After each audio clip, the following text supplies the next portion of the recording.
1857 की जंग आज़ादी, जब दिल्ली ने मौत को रक्सा देखा। न किसी की आंख का नूर हूँ, न किसी के दिल का करार हूँ, जो किसी के काम न आ सके मैं वो एक मुश्ते गुबार हूँ।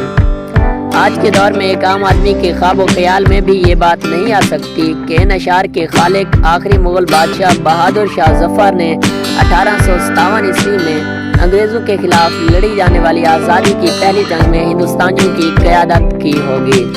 11 मई 1857 को पीर था और रमज़ान की 16 तारीख सुबह 7 बजे मुग़ल बादशाह बहादुर शाह ज़फ़र नदी किनारे लाल किले के तस्वीर खाने में इशराक की नमाज़ पढ़ रहे थे। उसी वक्त उन्हें जमुना पार टूल हाउस से धुआं उठता दिखाई दिया। उन्होंने इसकी वजह जानने के लिए फौरन अपना हरकारा वहां भेजा और वज़ीर आज़म हकीम एहसानुल्लाह खान और किले की हिफाजत के जिम्मेदार कैप्टन डिगलस को भी तलब कर लिया।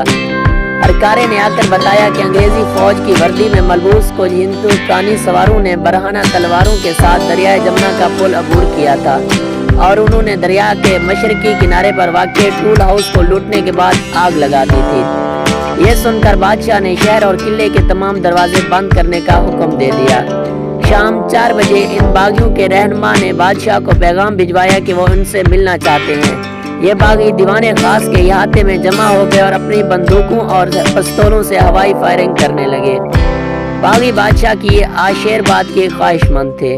दिल्ली में उस जमाने के बड़े रईस अब्दुल लतीफ ने 11 मई 1857 ईस्वी के अपने रोजनामचे में लिखा, बादशाह की मिसाल वही थी जो शतरंज की बिसात पर शाह दिए जाने के बाद बादशाह की होती है।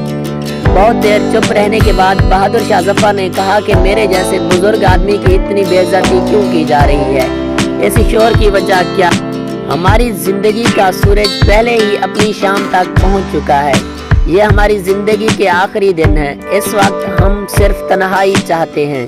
बाद में चार्ल्स मेटकाफ ने अपनी किताब डोनेशंस निरोटो में लिखा, हकीम एहसानुल्लाह खान ने सिपाहियों से कहा, आप अंग्रेजों के लिए काम करते रहे हैं और मुकर्रर तनख्वाह के आदी हैं। बादशाह के पास कोई खजाना नहीं है, वो कहां से आपको तनख्वाह देंगे?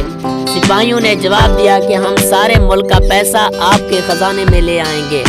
बहादुर शाह ज़फ़र ने कहा कि मेरे पास ना तो फौजी है, ना हथियार और ना ही पैसा। तो उन्होंने कहा, हमें सिर्फ आपकी हिमायत चाहिए, हम आपके लिए सब कुछ ले आएंगे। चार्ल्स लिखते हैं, बहादुर शाह ज़फ़र थोड़ी देर तक खामोश रहे। फौरी फैसला ना कर पाना उनकी शख्सियत का सबसे बड़ा नुक्स था। लेकिन उस दिन बहादुर शाह ज़फ़र ने फैसला करने में देर नहीं की और हाँ कर दी। वो एक कुर्सी पर बैठे और सभी सिपाहियों ने बारी बारी उनके सामने आकर सर झुकाया और उन्होंने उनके सर पर अपना हाथ रखा। सिपाहियों ने किले के कमरों पर कब्जा कर लिया और कुछ ने तो दीवाने आम में अपने बिस्तर लगा दिए। चांदी का तख्त और निये सिक्के। बादशाह ना तो इतने बड़े लश्कर को काबू में रख सकते थे और ना ही उनका इंतजाम कर सकते थे, लिहाजा वो खुद लश्कर के काबू में आ गए।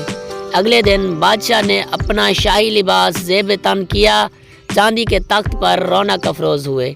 बादशाह के नाम पर सिक्के जारी किए गए। फिर एक बड़ी तोप दागे जाने की आवाज़ सुनाई दी।